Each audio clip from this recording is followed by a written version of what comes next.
winter of 1889, a man named Edmund Carey sat down to write a letter he would never finish. He lit a fresh candle, drew the curtains against the fog, and locked his study door from the inside. By morning he was dead. The door was still bolted, the window was painted shut, and the candle on his desk had burned down to nothing. Also, you can listen all these stories on Spotify. The link will be in the description.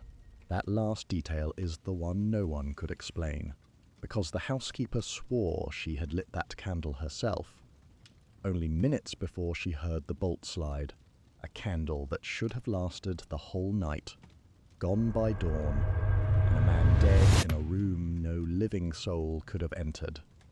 Scotland Yard called it suicide. Sherlock Holmes called it something else. This is the case of the candle that would not burn, and by the end of it, you will understand why the most important clue in the entire affair was the one thing that was missing. To understand how Holmes came to the matter, we must begin where so many of these stories begin. A grey afternoon at 221B Baker Street, with rain against the glass and the fire burning low. I had spent the better part of an hour watching my friend stand at the window, saying nothing, his eyes fixed on the street below. He had not touched the breakfast Mrs. Hudson left him. He had not touched his pipe. When Holmes went quiet like this, it usually meant one of two things. Either he was bored to the edge of madness, or he had already seen something I had not. "You are about to tell me," Holmes said without turning, "that the weather is dreadful and that nothing interesting ever happens in December." "I was thinking no such thing," I said, which was a lie, and he knew it. "You sighed twice in the last 4 minutes," he said. "The first sigh was boredom. The second had the particular weight of a man composing a complaint about the season. I saved you the trouble of saying it aloud." I had long since stopped being surprised by these small intrusions, but I confess they still irritated me, in the way that being correct about another person is always slightly irritating to the person being corrected. However, Holmes went on, and now he did turn, and there was a brightness in his eyes that had not been there a moment before. "You may set the season aside. We are about to have a visitor, a woman, recently bereaved by the black she wears, not wealthy, but raised in a household that once was, by the cut of a coat she has kept too long, and frightened. Look how she pauses at the door." "You cannot possibly know she is frightened from up here," I said. "A confident caller knocks at once," said Holmes. "A grieving one rehearses what she means to say, but a frightened one looks behind her first. She has looked behind her twice." There was a knock at the door, Mrs. Hudson's voice on the stair, and a moment later, a woman of perhaps 50 stepped into our sitting room, twisting a handkerchief in both hands, as though she meant to wring the life out of it. "Mr. Holmes," she said, "forgive me, I did not know where else to turn. My name is Hannah Price. I was housekeeper to Mr. Edmund Carey of number 9, Senate Row, and I believe that I am the last person who saw him alive." Holmes gestured to the chair by the fire. "Then you had better sit, Mrs. Price, and tell us everything, beginning, if you please, with the candle." She stared at him. "How?" she whispered. "Could you know about the candle?" "I did not," said Holmes with the faintest smile. "But I do now. Please, sit, and tell me about the candle." What she told us, over the next half hour, was this. Edmund Carey was a solicitor, a quiet, exacting man of 61 years, a widower, with no children and few friends. He kept a narrow house on Senate Row, near the Inns of Court, where he had practiced law for the better part of 40 years. He was, by Mrs. Price's account, a creature of unshakable habit. He took his supper at 7. He retired to his study at 8, and every night, and without exception, he wrote letters by candlelight until the candle guttered out, at which point he would go up to bed. He kept the books for a great many people, Mrs. Price told us. and he kept them as though each column of figures were a small sacred thing. She had worked for him 11 years and had never once known him to be late, to be loud, or to be unkind. He spoke little. He trusted few. But those few he trusted entirely, and to the end of his life. He had only the 2 regular visitors, she said, Mr. Hartley, his friend, who came to dinner the last Thursday of every month, and, these last weeks, the young gentleman. There was no other family? Holmes asked. None living, sir. His wife passed 12 years ago. He had a sister once, but she died long before my time. He used to say that his clients were his family now, the widows and the orphans, whose money he kept safe. Her voice wavered. He took it so seriously, sir. He would lie awake over a shilling that did not balance. He would not use the gas in that room, she said. Said it gave him headaches. He liked a candle, 1 candle. He kept a box of them in the desk drawer, and every evening I would set a fresh one in the holder before I left him. And on the night he died? Holmes asked. I set the candle as always. A new one, mind you. Full length. I lit it for him myself. Because his hands had been shaking that week, and I remember thinking, as I went out, that it would see him well past midnight. He bolted the door behind me. I heard it. I always heard it. And then I went down to the kitchen, and I did my mending, and at some point I must have dozed in the chair. I woke near 6. The house was cold, and there was a smell I could not place. Something sharp. Something burnt that was not wood smoke. I went up. I knocked. He did not answer. The door was bolted, just as he had left it. I called for the boy next door, and between us we forced it. He was at his desk, his head down on his arms, as though he had only fallen asleep. But he was cold, sir. He had been gone for hours, and the candle... She stopped. The candle, Holmes prompted, very gently, burned down to nothing, to a puddle. A candle I set fresh and full not 8 hours before. A candle that should have lasted till 2 in the morning, at the very most, burned away to a black smear, as though it had been alight for 3 days straight. For the first time since she had entered, Holmes was utterly still. Not the boredom stillness of the morning. This was the stillness of a hunting animal that has caught a scent. Mrs. Price, he said, was the window open? Painted shut, sir, years ago. It does not open at all. And the door. There is only the one? Only the one. And it was bolted from the inside. We broke the bolt to get in. I have it still, the broken piece, if you wish to see it. Holmes rose. He crossed to the window, looked down at the street for a long moment, then turned back to her. The police have called this a suicide, he said. It was not a question. Inspector Gregson, sir. He says Mr. Carey took poison. They found a glass. He says, the bolted door proves no one else was there.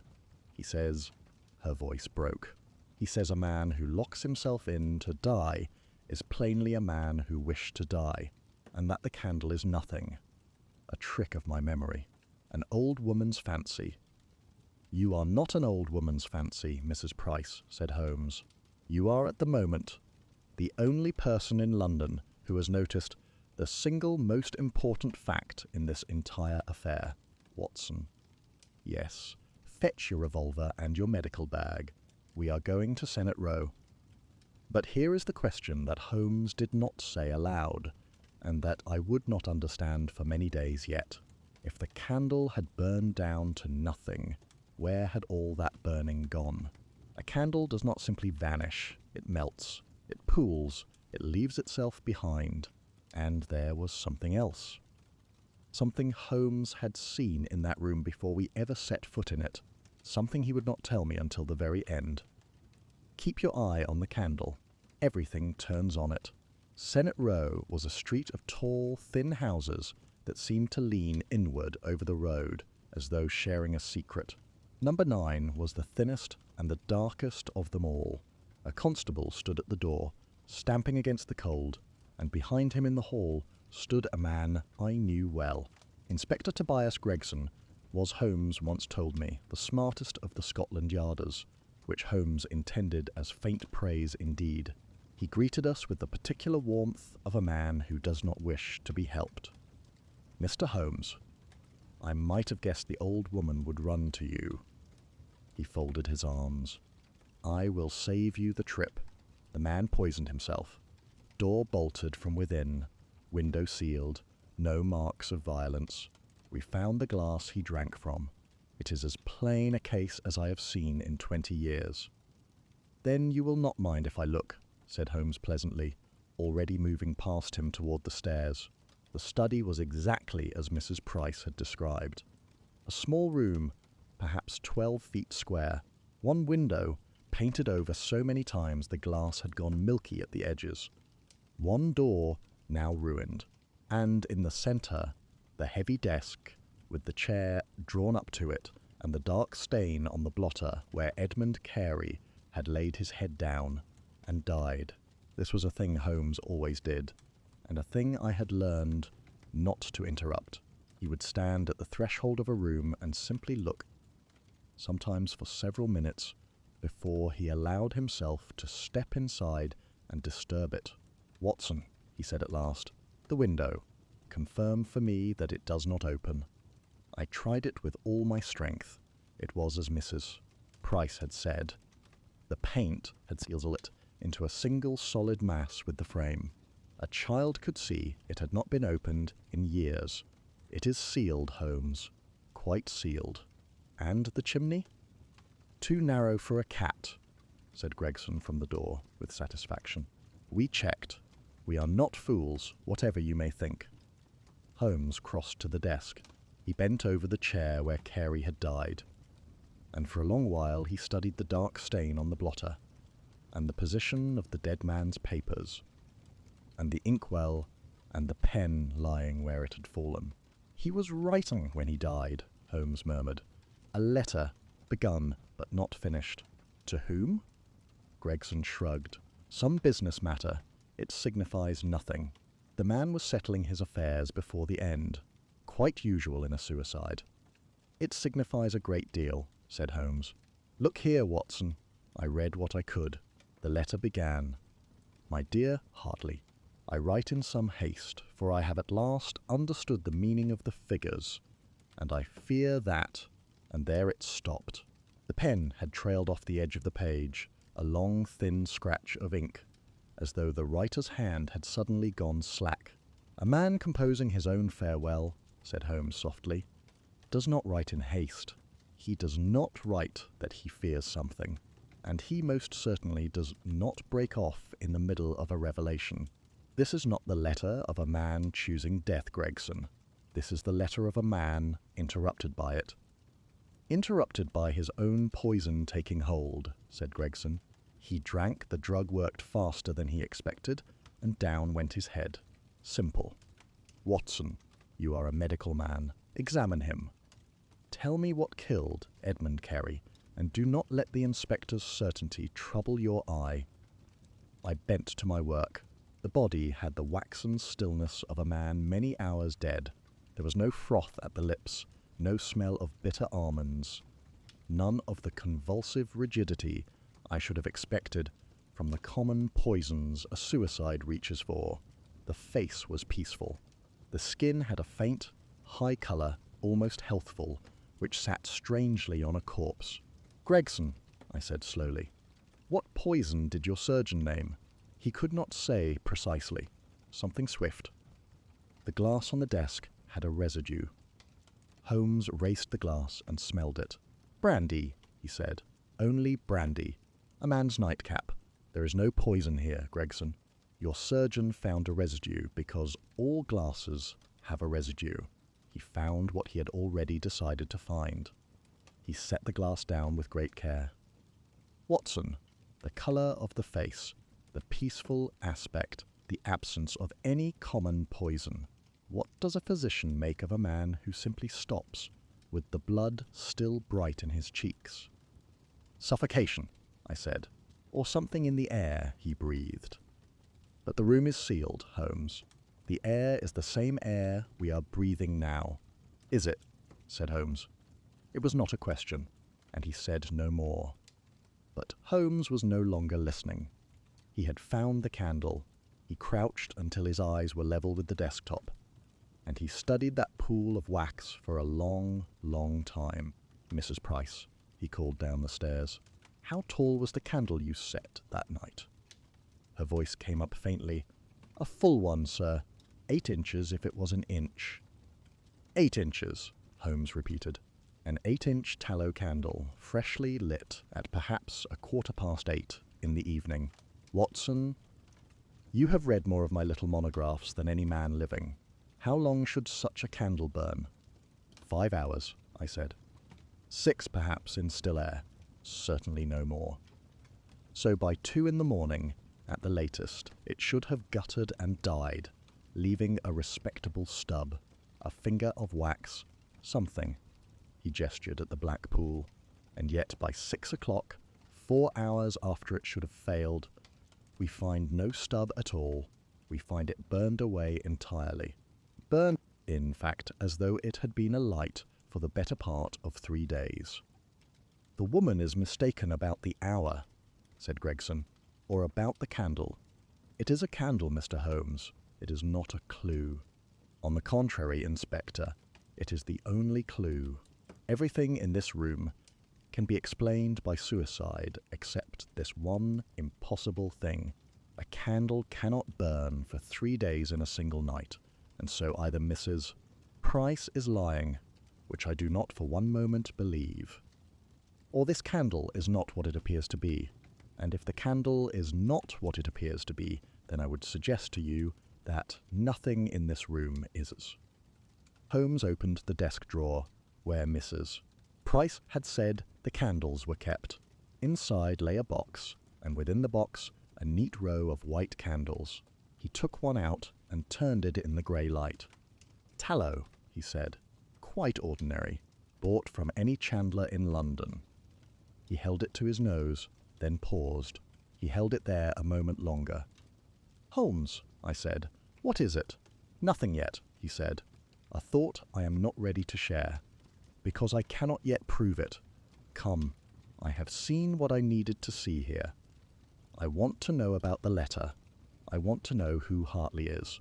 And I want to know," he added, almost to himself, "what figures a dying man understood at the very last." "Mrs. Price," said Holmes. The letter on his desk was addressed to a man named Hartley. "Do you know him?" "Mr. Josiah Hartley, sir. Mr. Carey's oldest client, and his oldest friend, I always thought. He came to dinner the last Thursday of every month, regular as the moon. They would sit up in the study together over their papers half the night." "And the figures? Did Mr. Carey ever speak of figures, of accounts that troubled him?" "He had been troubled, sir, these last weeks. Ever since the young gentleman came." Holmes went very still. "What young gentleman?" "A nephew, sir, or so he called himself.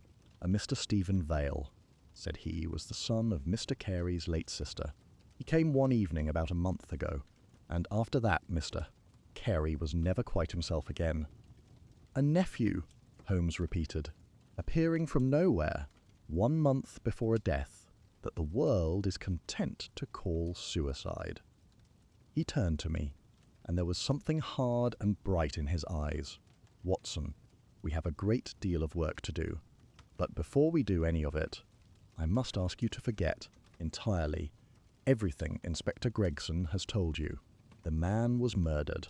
I have not the faintest idea how, and that, my dear fellow, is precisely what makes it interesting. So now we had 3 impossible things. A man dead behind a bolted door, a letter that spoke of fear, not farewell, and a candle that had burned for 3 days in a single night. And we had 2 people who had appeared at the edges of Edmund Carey's quiet life just before it ended. An old friend named Hartley who knew the figures, and a nephew named Vale who came from nowhere. One of them, Holmes was certain, was a murderer. The trouble was that neither of them could possibly have been in that room. Before we called upon anyone, Holmes spent a full morning doing the thing he loved best and that the official police loved least. He walked the street. He talked to no one of importance. He talked to a crossing sweeper, a milk boy, a maid scrubbing a step 3 doors down, and an old man who sat all day at his window because there was nothing else left for him to do. "You would be astonished, Watson," he said, "how much a street sees, and how little anyone thinks to ask it. The police interview the household. They never interview the road." It was the old man at the window who gave us the first strange thread. He had watched Senate Row for 11 years, he said, the way other men watched the theatre. He knew every visitor to every door, and he told us that Mr.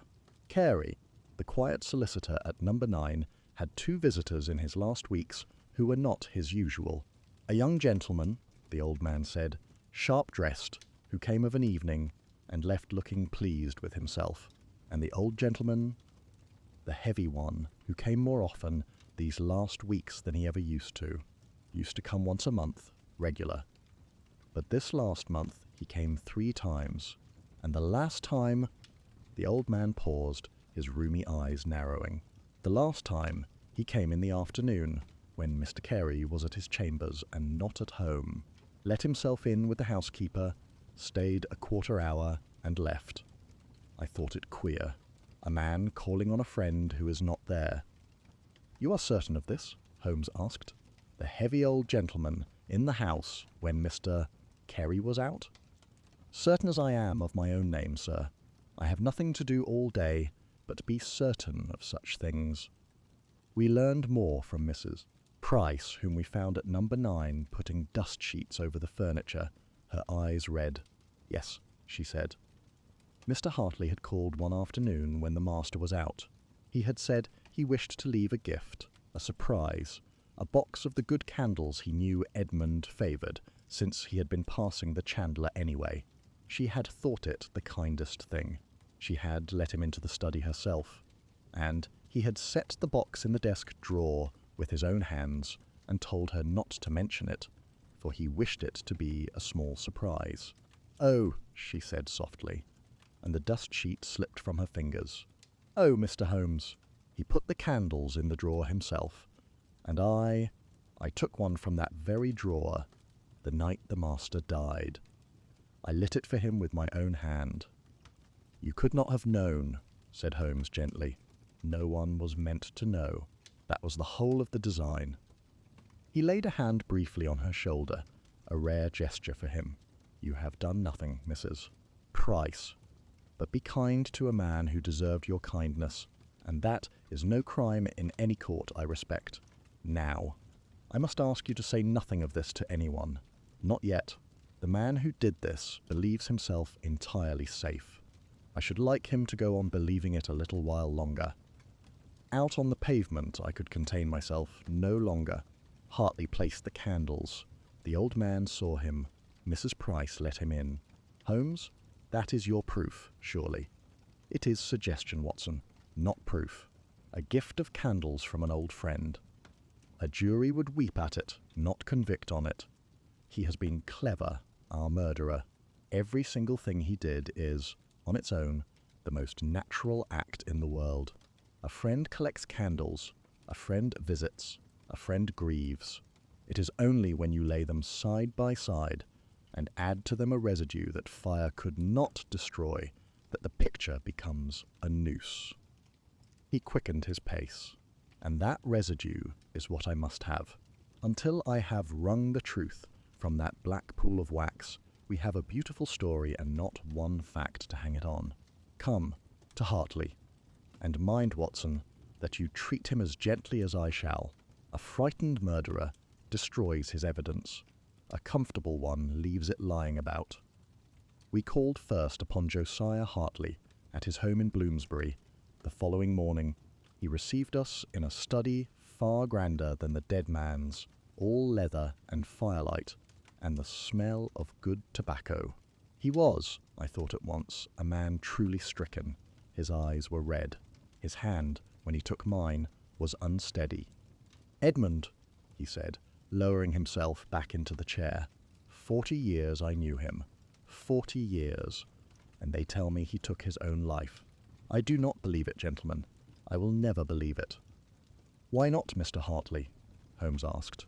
Because Edmund Carey was the most cautious man who ever drew breath, said Hartley. He did not gamble. He did not drink to excess. He did not despair.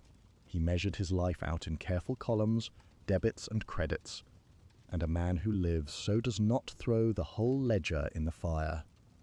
He wrote you a letter, said Holmes, on the night he died. It was never finished, but it began with your name.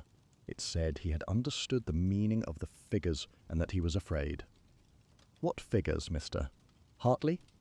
For a long moment the old man said nothing. Then he rose, crossed to a cabinet, and unlocked it with a key from his watch chain. I had hoped, he said heavily, not to have to speak of this, but if Edmund was afraid, then I owe it to him to tell you why. He laid the folio on the desk. Edmund managed certain trusts. Estates left in his care for the benefit of others, widows, orphans, people with no one to check his sums. It is the most sacred duty a solicitor holds, and Edmund held it more sacredly than any man I knew. 3 weeks ago, he came to me in a state I had never seen. He said, the trust accounts did not balance. That money had been drawn out, in small amounts over many months, in a hand very like his own. He said he had not drawn it, and he could not understand how it had been done. Embezzlement, said Holmes quietly, and he suspected whom.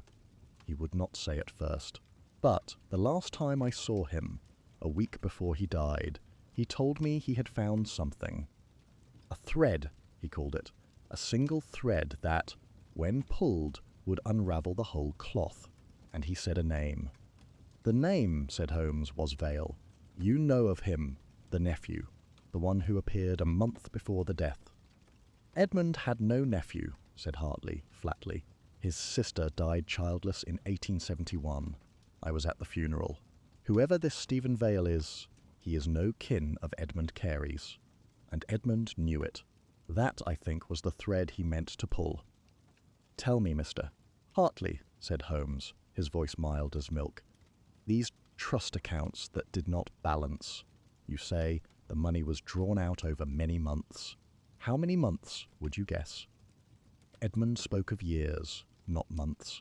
He said it had been so cleverly done, so small at a time, that he had not seen it until a single shilling caught his eye, and he began to look backward through the books. Hartley shook his heavy head. Years of it, Mr. Holmes. He could scarcely believe it, of himself, let alone of another. Years, Holmes repeated softly, and yet the false nephew appeared only a month ago. Curious, is it not, that a theft of years should be discovered in the very month a convenient stranger arrives to take the blame for it?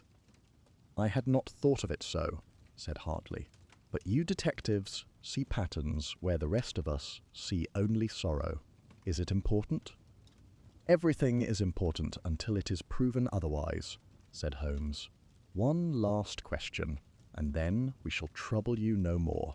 On these monthly dinners, the last Thursday of every month for 40 years, what did the two of you do? The evenings you sat up so late in his study. We went through his books together, said Hartley. He liked a second pair of eyes on the trust accounts. He said, 2 honest men checking each other was the only true safeguard there was. The old man's eyes filled. He trusted me with all of it, Mr. Holmes. Every column, every client. He used to say I knew his affairs better than he knew them himself. I saw nothing in that moment but a grieving old man.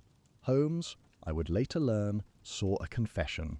For who better to bleed a man's accounts for years, in a hand like his own, undetected, than the trusted friend who sat beside him going through those very books by candlelight, the last Thursday of every month for 40 years.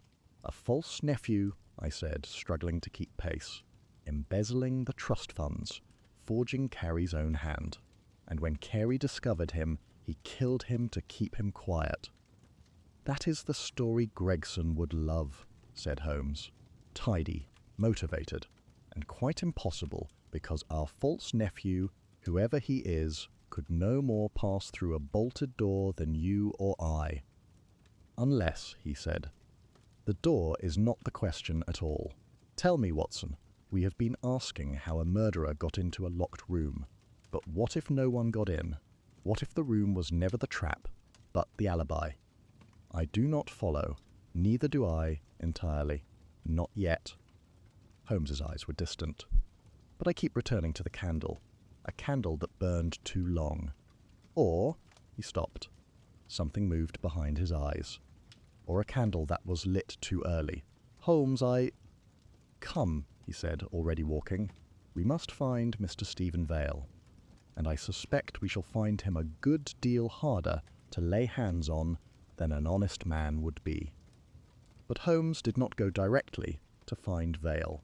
First, to my surprise, he turned toward the Inns of Court and into a narrow chandler's shop, wedged between a stationer and a tobacconist. "Good morning," said Holmes warmly. "I am told you supply candles to half the solicitors in these inns. A Mr. Edmund Carey of Senate Row among them, I believe." "Poor Mr. Carey." "Yes, sir. 40 years a customer. Same order every quarter. A box of plain 8-inch tallow. Nothing finer, nothing cheaper. Regular as the calendar. And did anyone else ever collect Mr. Carey's order? A servant, perhaps, or a friend." "Now you say it, sir." His friend, Mr. Hartley, took the last box, said he was passing Senate Row, and would save Mr. Carey the walk in the cold. Kind of him, I thought. "When was this?" Holmes asked, in a voice carefully emptied of all interest. "A fortnight past, sir. Perhaps a little more." Out in the courtyard I caught his sleeve.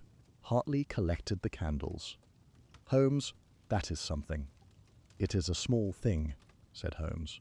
"A kind errand between friends. It proves nothing, and any lawyer would laugh it out of court." He turned the new candle over in his gloved hand. "And yet, a man who handles the very box of candles from which a murder weapon is later drawn.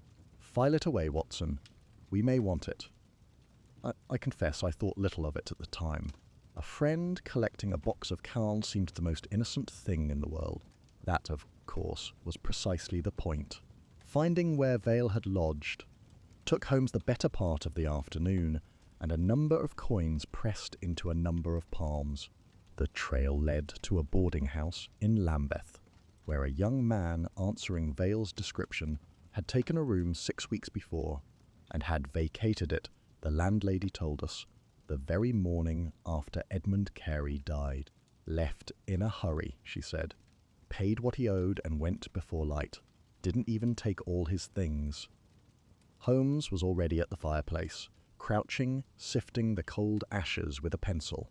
He drew out a charred corner of paper, and then another, and laid them carefully on the hearthstone. "He burned his papers before he fled," said Holmes. "But fire is a careless servant. It always leaves something." He held a fragment to the light. "Figures, Watson. Columns of figures. And here a name half burned. I can make out the letters C-A-R, and then the fire has taken the rest." "Carey," I said. "Carey," Holmes agreed. "Our false nephew kept records of his theft, and burned them when he ran, which tells me 2 things. First, that he is guilty beyond any doubt, and second," he paused, turning a fragment over, "second, that he is not nearly so clever as he believes himself to be. A truly clever man does not burn his papers in a grate where the ashes can be read. A truly clever man would have understood that some things refuse to burn completely." I did not understand then why he smiled when he said it. I understand now. We now had our man, Stephen Vale, the false nephew, the forger, the thief who had bled an honest solicitor's trust funds dry and fled into the night the moment his crime was discovered. We had his motive, we had his guilt, we had everything but the one thing that mattered. We had no idea how he had killed a man through a bolted door. And until we knew that, We could prove nothing at all. The answer, Holmes would tell me later, had been sitting on Edmund Carey's desk the entire time, burning. Inspector Gregson, it transpired, had not been idle. By the time we returned to Baker Street that evening, a message awaited us. Gregson had found Stephen Vale. The man had been arrested at a railway hotel near Dover, attempting to book passage to France. And under questioning, Gregson's note declared, with great satisfaction, he had confessed. "Confessed," said Holmes. "How very convenient." We went at once to the yard. Gregson met us in the corridor, practically glowing. "Wrapped up, Mr. Holmes. Wrapped up tight. The nephew has admitted the whole thing. He forged the old man's signature, drained the accounts, and when Carey caught him out, he poisoned him." "And the bolted door?" Holmes asked mildly. "He says Carey bolted it himself, in despair, after Vale threatened to ruin his name. Says he never needed to be in the room at all. He simply told the old man that exposure was coming, and let the shame do the rest. Suicide after all. Just as I said. Only now we know the man who drove him to it." In the cell sat a young man of perhaps 30, well-dressed, handsome in a sharp sort of way, with the restless eyes of a man who has spent his life calculating exits. This was Stephen Vale. "You are the detective," he said. "Holmes, they told me you would come." He laughed, a thin, ugly sound. "Well, I have told them everything. The money, yes. The forgery, yes. I am a thief, Mr. Holmes. I do not deny it. But I did not kill the old man. He killed himself. I only frightened him into it." "You confess to the theft," said Holmes slowly. "But not the murder." "Because I did not do the murder," Vale snarled. "How could I? I was in Lambeth that whole night. The landlady saw me come in at 9 and never saw me leave till dawn. Ask her. I never went near Senate Row. I never touched him." Holmes drew up the single stool the cell allowed and sat, so that his eyes were level with the prisoner's. For a long moment he simply looked at him, in that way he had of reading a man as another might read a page. "Tell me about the figures, Mr. Vale," he said quietly. "The trust accounts. How much did you take?" "Take," he laughed. "A few £100, over months. Crumbs, Mr. Holmes. I came to that house, calling myself his nephew, because I had heard the old fool managed fortunes for half the widows in London, and I thought I might lift a little where no one would miss it. And I did. A little. That is all I ever managed." "A little," Holmes repeated. "And yet Edmund Carey discovered an imbalance of many thousands of pounds, drawn out over years, long before you ever set foot in his house." "Years?" said Vale. "I was there a month. I do not know anything about years. The old man caught me out within weeks. He was sharper than he looked. He told me to my face he knew I was no nephew of his, and that he would give me to the police unless I returned what I had taken. He swallowed. So I returned it, every shilling, and I ran. I am a thief, Mr. Holmes, not a fool. I do not stay where the rope is being measured." "You returned the money," said Holmes softly, "and then he died anyway, 3 nights later. I read it in the paper at Dover. Suicide, they said, and I thought, God help me, I thought I had driven him to it, that the shame of being robbed by a false nephew had broken him. I have not slept since." His voice dropped. "But I swear to you, on whatever you like, I did not put a hand on him. I was 40 streets away with a landlady awake below me all night long." "I believe you," said Holmes, and he turned and left the cell without another word, leaving Vale staring after him and Gregson sputtering in the corridor. Out in the corridor, I confess I felt the case had closed itself. "He has confessed to everything but the killing," I said. "And the killing was a suicide, just as Gregson says. We have been chasing a murder that never happened, Holmes. The man was a thief. He frightened Carey to death, in a manner of speaking, but he did not murder him. Perhaps Gregson is right after all." "Watson," said Holmes, "do you remember the letter?" The unfinished letter. Yes. It said Carey had understood the meaning of the figures. Past tense. He had solved it. He knew Vale was a thief, and he was writing to Hartley to expose him. Tell me, is that the act of a man about to kill himself in despair, or the act of a man who believes he is about to win? A man who is winning, I admitted, does not take poison. He does not, said Holmes. Edmund Carey was not despairing on the night he died. He was triumphant. He had caught his thief and was reaching for his pen to ruin him. And a triumphant man, my dear Watson, must be killed. He will not do the job himself. But Vale has an alibi, I said. The landlady. He was in Lambeth all night. Yes, said Holmes, he was. And that, Watson, is the first true thing the man has said.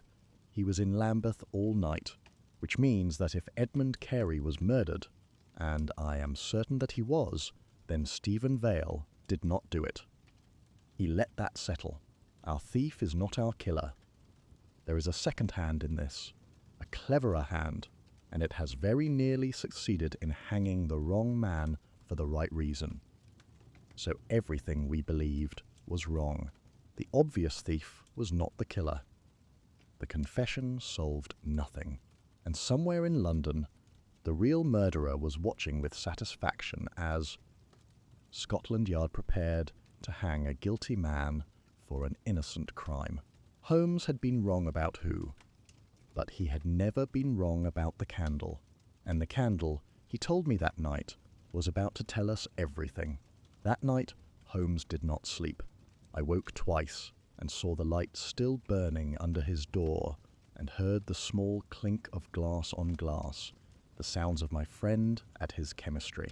Once, near 3 in the morning, I rose and looked in on him. He was bent over his bench in a haze of perfumes, a handkerchief tied across his mouth and nose, melting something slowly in a small iron crucible. He did not look up. He only raised one hand, without turning, to wave me back to bed, the way a man waves off a question he has not the attention to answer. "It is not safe to stand near this, Watson," he said through the cloth. "Go back to sleep. I shall have it by morning, or I shall not have it at all." In the morning I found him exactly where I had left him, in his dressing gown, unshaven, but with the particular electric calm that came upon him only when he had found his answer. "Sit down, Watson," he said. "I am going to tell you how a candle burns for 3 days in a single night, and once you understand the candle, you will understand the entire crime. You will recall," Holmes began, "that I took a candle from the box in Carey's desk. An ordinary candle, I said, and so it was. I tested it through the night. Pure tallow. Nothing whatever the matter with it. But then I asked myself a question. If the candles in the box were ordinary, and the candle in the holder burned away to nothing in a single night, then the candle that died on Carey's desk was not one of the candles from the box. Someone had switched it. "Switched it for what?" I asked. "For a candle that was never meant to give light all night," said Holmes. "For a candle with a secret inside it. Watson, when you melt down the candle that I took from the holder, not the box, you understand, but the one from the actual holder, which I also took, you find that it is not solid tallow at all. It has been hollowed, and inside the hollow, packed around the wick, there is this." "Poison?" I breathed. "Better than poison. Cleverer than poison." He set the dish down. "It is a compound of my own identification, though I did not invent its use. A mixture that, when heated slowly by a candle flame burning down toward it, releases a vapor, colorless, nearly odorless, save for a faint sharpness that a sleeping man would never notice. A vapor that, breathed in a small sealed room over the course of an hour, stops the heart as surely as any draught of poison, and leaves almost no trace behind." "The sharp smell," I said slowly. "Mrs. Price." She woke to a sharp smell she could not place. Something burnt that was not wood smoke. "The vapour," said Holmes. "Yes." She breathed the last of it, dispersing, as she climbed the stairs. She is fortunate. The room had stood sealed for hours by then, and most of it spent. An hour earlier, and we might have had 2 bodies in that house instead of 1. Now, the candle. Why did it burn for 3 days? It did not. It burned for perhaps an hour and a half. But a hollowed candle, packed with this compound, burns hot and fast and strange. It consumes itself. The wax does not pool and preserve a stub the way an honest candle does. The flame, fed by the compound, devours the whole thing down to the holder and leaves only that black, glassy residue you saw. To Mrs. Price, who knows candles as well as she knows her own hands, it looked as though the thing had burned for days. In truth, it had burned hot enough to destroy itself, and the man beside it, in under 2 hours. Then the murderer never needed to enter the room at all, I said. He only needed to place the candle in the box, or in the holder, beforehand. Carey bolted his own door, lit his own murder, and breathed it in alone. The bolted door was never the murderer's problem, said Holmes. It was the murderer's gift. A sealed room to concentrate the vapour. A locked door to guarantee no one would interrupt. And, best of all, a scene so perfectly suggestive of suicide that Scotland Yard would close the case before it ever truly opened. The locked room was not the obstacle, Watson. It was the entire design. Which leaves us only one question, he said. Who placed the candle? It was not Vale, I said. He was in Lambeth, and he confessed to the theft but swore he did not kill. We believe him now. We do, said Holmes. Val was a thief who frightened a clever man and then ran. He had every reason to want Carey silenced. But he had neither the knowledge of chemistry to build such a candle, nor the access to place it. No, the candle was made and placed by someone who could come and go from that house without remark. Someone Carey trusted. Someone who knew his habits to the very minute. Who knew that he lit one candle every night at 8:15 and burned it alone behind a bolted door. There were only 2 people in the world who knew Edmund Carey's habits that well, said Holmes, and one of them came to us, weeping 3 days ago. Before he would name his man, Holmes insisted we return once more to the study. It was near midnight when we let ourselves in. The house was colder than the street, and emptier than any house I have ever stood in, the way a house is empty only when someone has died in it, and not yet been replaced by the living. Holmes set his lamp on the desk and stood where Carey had sat. He looked at the door. He looked at the sealed window. He looked, last of all and longest, at the candle holder with its black, glassy pool. Imagine it, Watson, he said quietly. A cold night, the door bolted as he bolts it every night, against nothing, out of 40 years of habit, the candle lit at 8:15 by a kind old woman who loves him. He takes up his pen. He has caught his thief. He is writing to his oldest friend, the one man left in the world he trusts, to share the triumph and the worry both.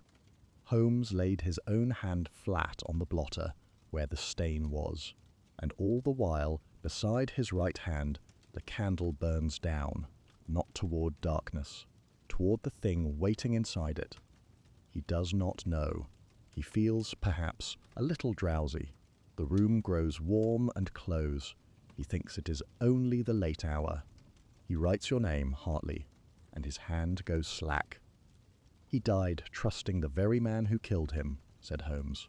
There is a particular cruelty in that which I do not think I have met before. Come, Watson, we have a long night's thinking to do, and in the morning I mean to be certain. I will not accuse a man of 70 of murdering his oldest friend until the residue in that holder tells me so in a voice no jury can mistake. By morning Holmes had what he wanted. The black residue from Carey's candle holder dissolved and tested through the small hours, had given up its secret. It matched, he told me, a compound described in only a handful of documents in all of England.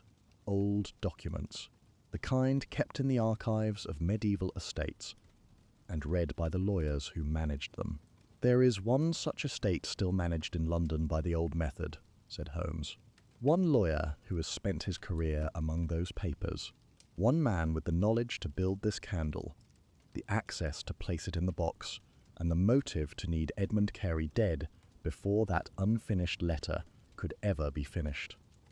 Fetch your coat, Watson, and tell Gregson to meet us in Bloomsbury, and to wait in the hall, and to say nothing until I call him.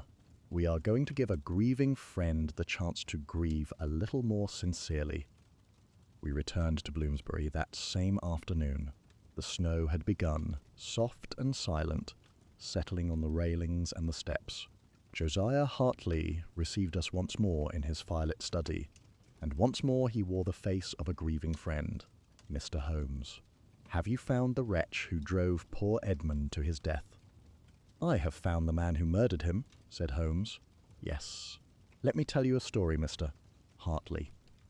Holmes went on, settling into the chair as though he had all the time in the world.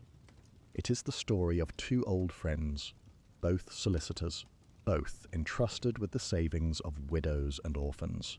But where one was honest to the marrow, the other had been quietly bleeding those trusts for years, drawing out money in small amounts in a hand carefully made to resemble his honest friend's. It is easily done," Holmes continued, "when one is the trusted friend who checks the books. The last Thursday of every month for 40 years you sat at Edmund Carey's side and went through his accounts by candlelight.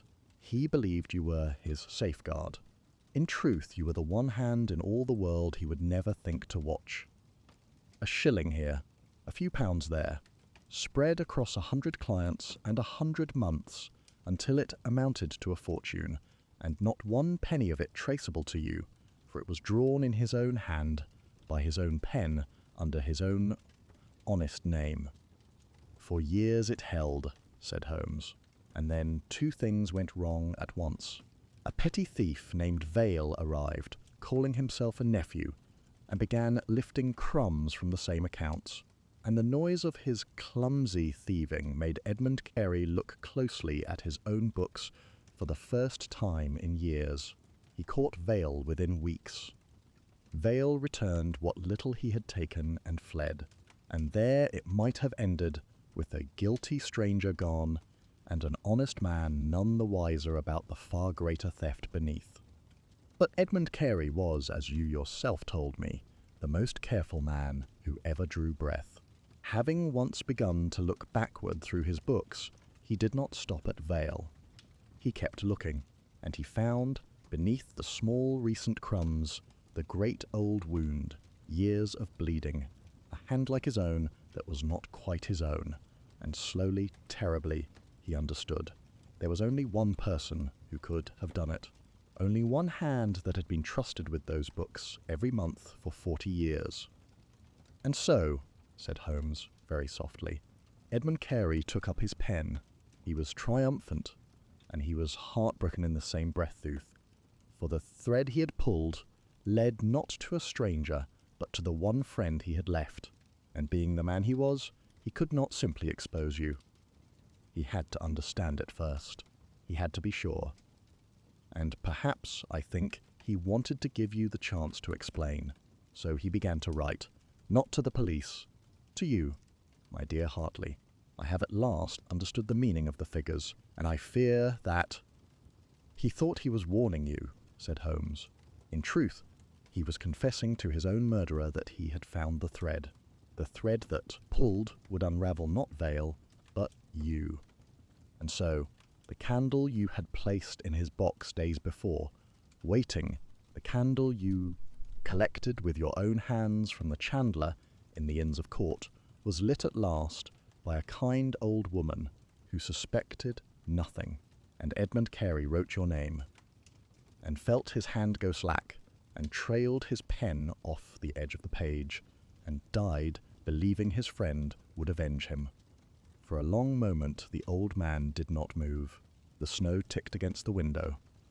The fire settled in the grate. And then Josiah Hartley laughed, very quietly, and it was the most chilling sound I have ever heard.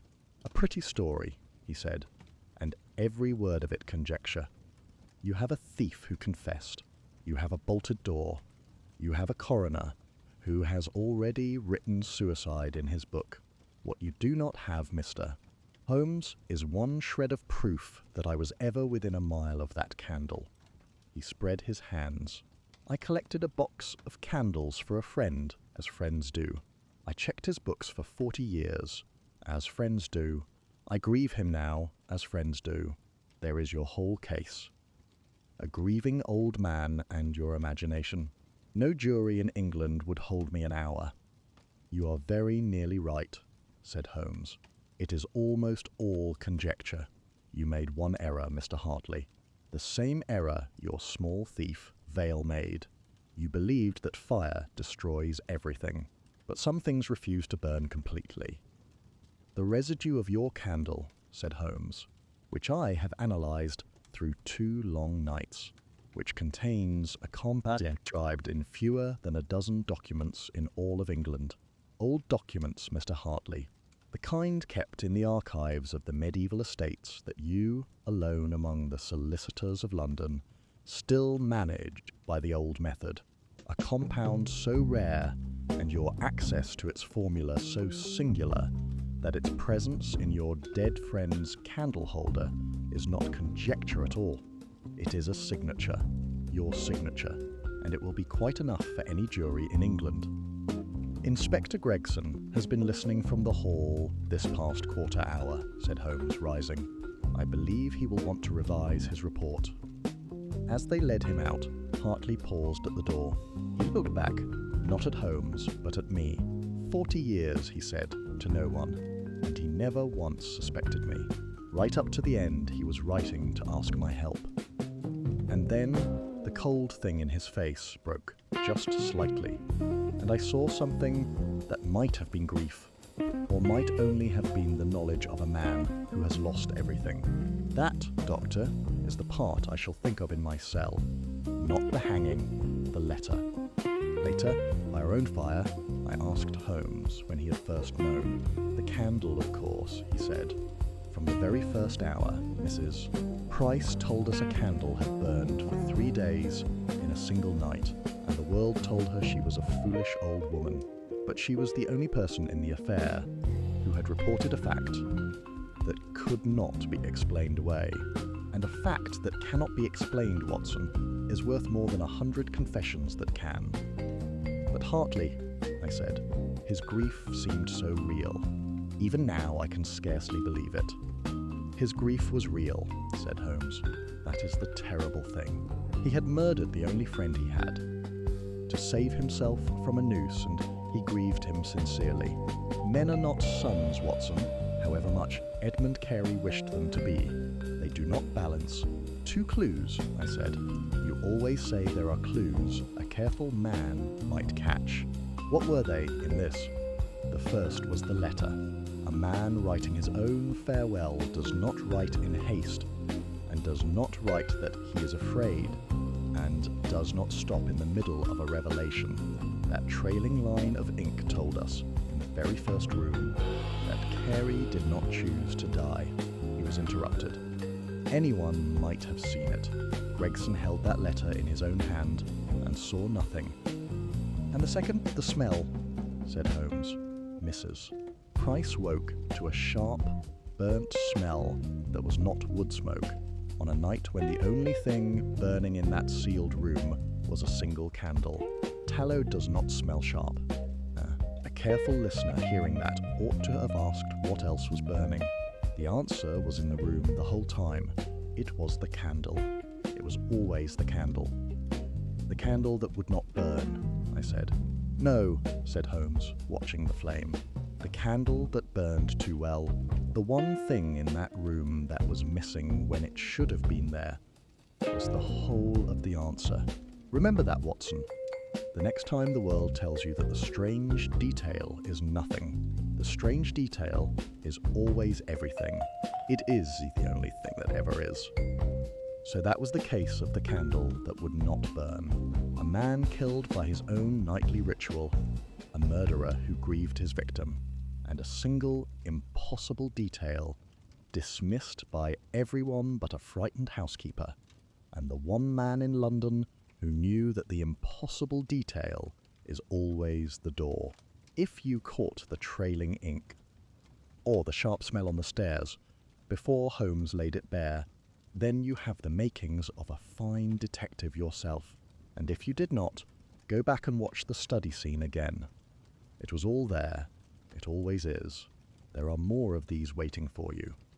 More fog, more gaslight, more rooms that no one could have entered, and men who could not have died. The next one is on the screen now. Step inside.